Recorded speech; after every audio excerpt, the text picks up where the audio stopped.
ఊరుకోను అన్నాడు.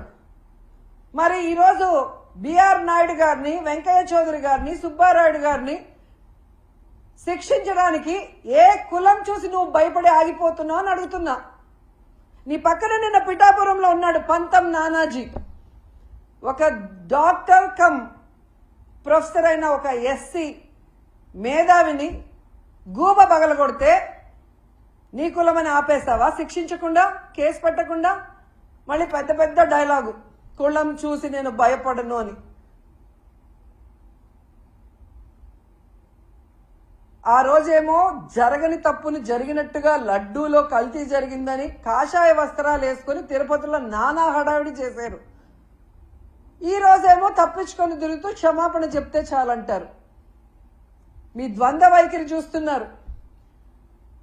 ఏదైతే తెలంగాణలో సంధ్యా థియేటర్లో తొక్కిసలాటలో ఒక్కరు చనిపోతే 14 మంది సినిమా హీరోతో సహా థియేటర్ యాజమాన్యం వరకు 14 మంది మీద కేసులు, క్రిమినల్ కేసులు ఫైల్ చేశారో, ఈరోజు చంద్రబాబు నాయుడు అవసరం లేకపోయినా కుప్పంలో మీటింగ్ పెట్టుకొని అఫీషియల్స్ని తిప్పుకొని ఇక్కడ 6 మంది ప్రాణాలు తీసి 60 మంది గాయాలకు కారణమైనందుకు ఆయనతో సహా టీటీడీ పాలకవర్గంతో సహా ఎస్పీతో సహా అందరి మీద క్రిమినల్ కేసులు నమోదు చేయాలని డిమాండ్ చేస్తున్నాం. ఈ దేశంలో ఉన్న అన్ని న్యాయస్థానాల్ని కోరుతున్నాం.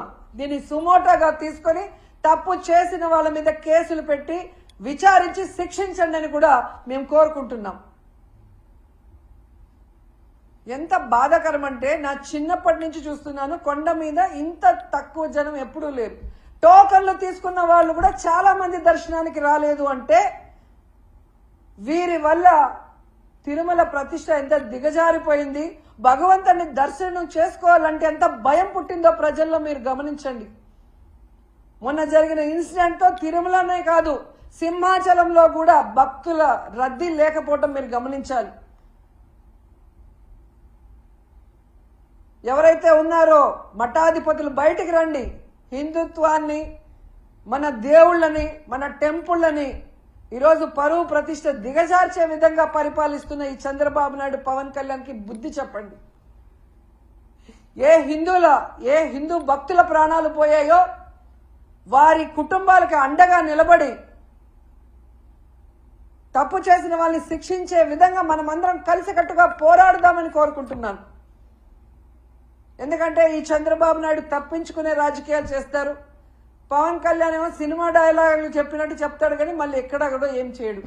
ఎందుకంటే అల్లు అర్జున్కి మానవత్వం లేదంట, పోయి పరామర్శించలేదంట. మరి నీ అభిమానులు నీ కోసం గేమ్ చేంజర్ ప్రీ రిలీజ్ ఈవెంట్కి వచ్చి 2 చనిపోతే మణికంఠ చరణ్ అని ఇన్ని రోజులు అవుతున్నా ఒక్కరి మీద కేసు లేదు, ఒక్కరిని అరెస్ట్ చేయలేదు.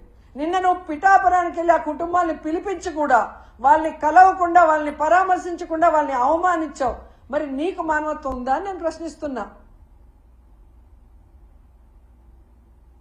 సో ఇప్పటికైనా పాలక మండలి, ముఖ్యమంత్రి, డిప్యూటీ సీఎం ఎవరికి వాళ్ళు తప్పించుకొని ఈ కేసుని పక్కదారి పట్టించి కేసు క్లోజ్ చేయాలనుకుంటే మాత్రం మేము ఒప్పుకునేది లేదు. ఆ కుటుంబాలకి మేము అండగా నిలబడతాం. ఆ కుటుంబాలకి న్యాయం జరిగేంత వరకు పోరాడతాం. అటు న్యాయపరంగా పోరాడతాం, ఇటు ప్రజలకి అండగా నిలబడి కూడా పోరాడతామని కూడా ఈ సందర్భంగా తెలియజేసుకుంటున్నాం. ఇక మన చిన్నమ్మ గురించి చెప్పుకోవాలి ముఖ్యంగా.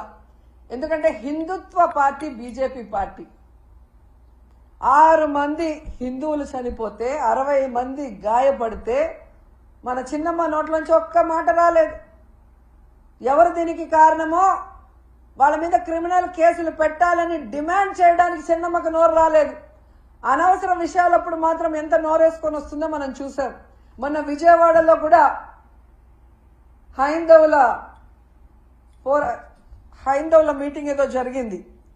అక్కడికి కూడా వెళ్ళి మన చిన్నమ్మ ఏ విధంగా పెద్ద పెద్ద మాటలు మాట్లాడిందో మనం చూసాం. మరి హిందువులు చనిపోతే హిందూ భక్తులకి, వాళ్ళ ప్రాణాలకి విలువ లేదా చిన్నమ్మ? పురంధేశ్వరి గారు డిమాండ్ చేయరా? మోడీ గారికి చెప్పండి, ఎవరు తప్పు చేశారో వాళ్ళ మీద క్రిమినల్ కేసులు పెట్టి లోపలేయమని చెప్పండి.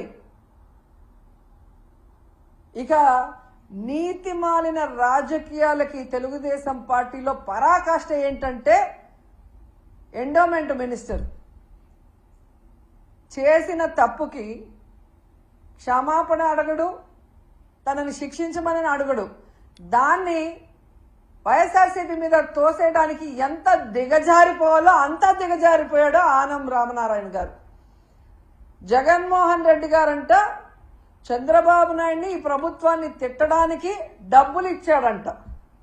మరి జగన్మోహన్ రెడ్డి గారు హాస్పిటల్కి రాకముందే ఏబిఎన్లో మీ క్లోజ్ ఫ్రెండ్ రాధాకృష్ణ గారు ఆయన ఛానల్లోనే ఎన్ని బూతులు తిట్టారు ఈ ప్రభుత్వాన్ని, ఈ పాలక మండలిని మీరు చూడలేదా? రాధాకృష్ణ గారికి మేము డబ్బులు ఇస్తే తిట్టారా మీ ప్రభుత్వాన్ని? మిమ్మల్ని ఎన్టీవీలో ఎంత ఘోరంగా తిట్టారు ఈ ప్రభుత్వం చేసిన ఏర్పాట్లు కానీ ప్రజల ప్రాణాలు ఎలా తీశారన్న విషయాన్ని. మరి ఎన్టీవీ వాళ్ళకి మేము డబ్బులు ఇస్తే మిమ్మల్ని తిట్టారా? ఇక మీ పసుపు ఛానల్ ఈటీవీ, మరి రామోజీ గారి అబ్బాయి కూడా ఈరోజు ఈ ఎండోమెంట్ పాలక మండలి అలాగే ఈ ప్రభుత్వం వల్ల భక్తులు ఎంత నరక యాతన పడ్డారో కళ్ళారా కనిపించేలాగా చూపించారు కదా. వాళ్ళు కూడా మా దగ్గర డబ్బులు తీసుకొని మిమ్మల్ని తిట్టారా? పవన్ కళ్యాణ్ గారు నిన్న పిఠాపురంలో చెప్పారు కదా, ఆ భక్తుల దగ్గరికి వెళ్ళి దెబ్బలు తగిలిన వాళ్ళ దగ్గరికి వెళ్తే వాళ్ళు పడిన బాధ చూస్తే నేను కరిగిపోయాను, నా కళ్ళ నిండా నీళ్లు వచ్చాయని చెప్పారు. ఆయన కూడా మేము డబ్బులు ఇచ్చి మాట్లాడమన్నామా? ఏం మాట్లాడుతున్నారు ఆనం రామనారాయణ గారు? మీ సీనియారిటీ ఎంత? ఆ సీనియారిటీతో మీరు ఇక్కడికి వచ్చి కూర్చొని భక్తులకు అన్ని సౌకర్యాలు కల్పించి సేఫ్గా వాళ్ళకి దర్శనం చేసి పంపించాల్సింది పోయి ఇంత దిగజారుడుతనంగా మీరు మాట్లాడటం నిజంగా సిగ్గుచేటని కూడా ఈ సందర్భంగా తెలియజేసుకుంటున్నా. వచ్చిన వాళ్ళని పొద్దున్న నుంచి రాత్రి వరకు ఎండల్లో పార్కుల్లో తోసేసి మంచినీళ్ళు లేవు, చిన్నపిల్లలకి పాలు లేవు, ముసలోళ్ళకి భోజనాలు లేవు. టోటల్ ఫెయిల్యూర్ మీ ప్రభుత్వం. మీరు ఇంకా ఎవరి మీదో చెప్పి తప్పించుకోవాలి అనుకుంటే ప్రజలే మీకు బడిత పూజ చేస్తారని కూడా ఈ సందర్భంగా తెలియజేసుకుంటున్నాను. అండ్ మళ్ళీ నేను కోరుకునేది ఒక్కటే, న్యాయస్థానాలు దీన్ని సుమోటోగా తీసుకొని ఈ 6 మంది మరణానికి కారణమైన వాళ్ళ మీద క్రిమినల్ కేసులు పెట్టి శిక్షించాలి. మళ్ళీ ఇది పునరావృతం కాకుండా చూడాలి. తిరుమల ప్రతిష్ట పరువు దిగజార్చకుండా కాపాడుకోవాల్సిన బాధ్యత అందరి మీద ఉందని కూడా కోరుకుంటున్నాను.